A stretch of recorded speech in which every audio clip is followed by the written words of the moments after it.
Well, first off, thank you to Pierre Wolf for allowing me this time on America's Dining and Travel Guide to speak with listeners about a topic that I'm very passionate about, and that's travel, specifically in the picturesque and naturally awe-inspiring island nation of Iceland. Now, over the New Year holiday, I had an opportunity to return to Iceland for the annual New Year's Eve celebration of fireworks, dinner, dancing, and of course, music in Reykjavik, which is the nation's capital, located in southern Iceland. But I've long been intrigued by the slightly less touristy, but equally beautiful northern part of Iceland. The largest city in northern Iceland is Akureyri. And while it does not boast an international airport, the capital of North Iceland is easily reached by plane from Reykjavik's domestic airport. A 45-minute flight from Reykjavik Airport, and you'll find yourself in a slower-paced environment that offers a wide array of restaurants, outdoor activities, lakes, swimming, churches, museums, horseback riding, and if you're lucky, the Northern Lights. Akureyri is an important port and fishing center with a population of 17,700 some-odd residents, which for a nation of just over 300,000 people is quite significant. Now, while on holiday, I spoke with Sævar Freyr Sigurðsson. Sigurðsson is the owner-operator-manager of the premier tour guide travel service in northern Iceland, which is Saga Travel. You can find them at sagatravel.is. Sigurðsson told me that when he came up with the idea for a travel guide company servicing Akureyri and the surrounding region, there was great demand, a demand which over the last several years has grown as Iceland's economy rebounds and folks travel to places outside of the traditional Golden Circle. You start this company, you see that there's a need, and you begin putting together these packages. When do you realize what works, what doesn't work? Well, since 4 years ago we started this tour company, we have actually only stopped operating one tour since the beginning. So all the tours that we have developed and all the products that we have started selling, we are always selling. And we actually done this in cooperation with a lot of our customers, mainly travel agencies from all over the world, what they are asking for and what we will surely sell and provide with. But also we have to respect the nature here. So we have to expect that we are not able to operate each and every tour each and every day that it has been scheduled.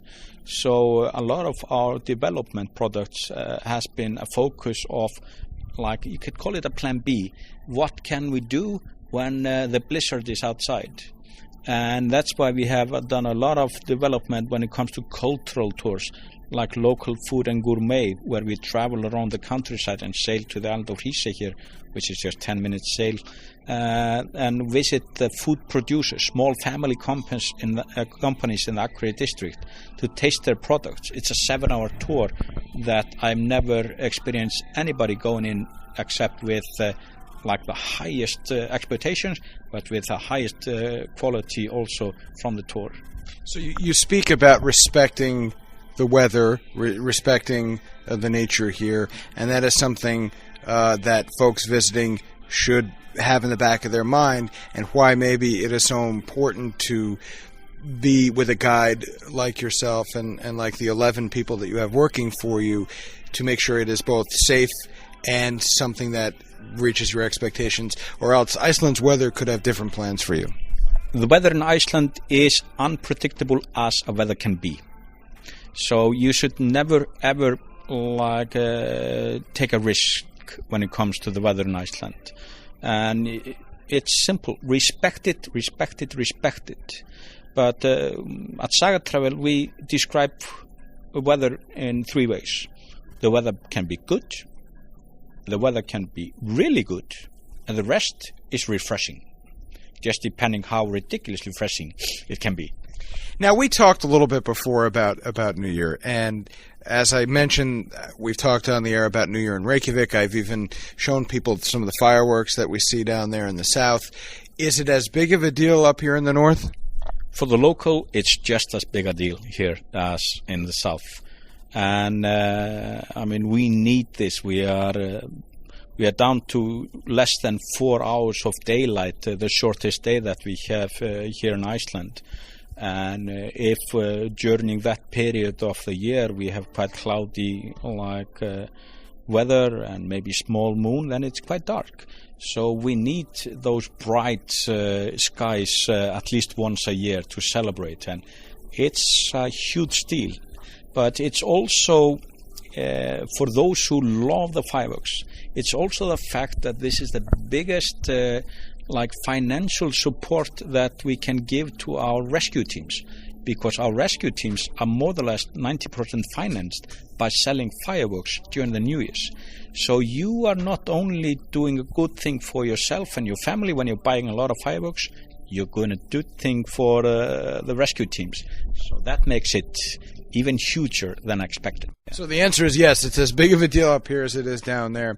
And, you mentioned that you're down to something like 4 hours of daylight now at this time of year, but that doesn't stop you, and you have melded your tours around the daylight or lack thereof. Yes, we are talking about, when we're talking about daylight, we are talking about the sun. But you also have to consider that during this season, the North Iceland is covered with snow. And if you have a full moon, then we are not talking about that dark. That's a good point. Yeah, that's true. You have to consider this, and you can just visit our website, www.sagatravel.is. And right there on the front page, you can actually see when the sun sets and sun comes up each day for the whole year.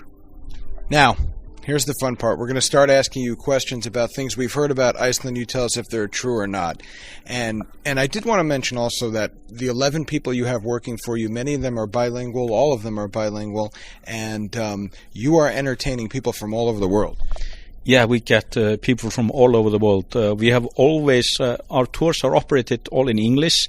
Some of them are also operated in German. But for all the private tours, we supply French, Spanish, Italian, German, Russian, and Mandarin. And you had mentioned that you see around this time of year a majority of folks visiting from North America.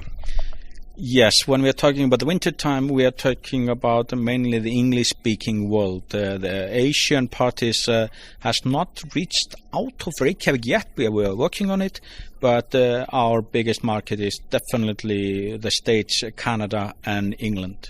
Here we go. Icelanders, do you believe in elves? Yes. The Yule Lads, tell us about them. Well, the Yule Lads live in about 100 kilometers distance here from Akureyri. They live by Lake Mývatn, and I'm just giving you here. See that there? Yep, I'm familiar with quite a few of these fellas. Well, the Yule Lads are first mentioned on documents about 900 years ago, and they are 13 of them. And they live up in the lava formations, Dimmuborgir, the dark castles by Lake Mývatn. And 13 days before Christmas, the first one of them starts walking with small presents down to the people's homes. So children, Icelandic children and foreign children that are visiting Iceland, they put one of their shoe out in the window. And if that children had behaved well during the day, it will get a small item in the shoe. This is not like a Christmas present, so it's never big. And should never be big, but it should be a thank you for the kid to behave. And then one by one they come out into town, and they have the last one arrived on the 24th of December. Then the 13 brothers are all there, and they stay here for 13 days because on the 6th of January they depart again. And if you are in Iceland during that time and you go to Lake Mývatn and you visit the Dimmuborgir, you will meet some of those guys. Their parents, Grilla is the mother. And she's bad news. She is, dramatic news. She is the main troll of Iceland. And you don't want to cross her. It's okay to cross the father. He is simply the most stupid person that you can ever meet. But the mother, you don't want to meet her. Or the cat. Or the cat, which will scratch you and bite you and eventually eat you if you don't behave. And I understand that a lot of the stories that we hear in Iceland are meant to teach lessons, and I would encourage, as I'm sure you would, people visiting to take the time to learn some of these tales. Yes, and this is, you should probably study it a little bit before you come, but if you are doing tours like our tours, you will definitely learn about these things. You will learn about the elves, you will learn about the hidden people, and then you will learn the fairy tales about the trolls and the Yule Lads and Grýla and Leppalúði and Jólakötturinn and so on, and all the other trolls. So we've talked about the different tours you offer. We talked about the different time of year to visit. We've talked about the cuisine, the culture. Is there anything that I am leaving out? Anything I'm remiss in leaving out? Well, one fact that a lot of Americans do not believe. We are just 320,000 people living here.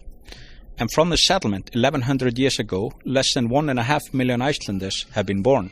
So in general, less than 1.5 million have ever been born. This is a very small but unique place, and I will say this. I can't think of any other place I'd rather be around this time of year than here in your country. Thank you very, very much. We are very honored to have you here. Well, that was Saga Travel Secretsen, the owner, operator, manager of the premier tour guide travel service in Northern Iceland, Saga Travel. For more information, visit sagatravel.is. Again, when traveling to Iceland, whether in the winter or the warmer months, it's just a 45-minute plane ride from Reykjavik Airport to the pristine northern territories of Iceland, like Akureyri. Akureyri is also accessible in the spring and summer via car rental or bus tours. For more information, again, log on to www.sagatravel.is.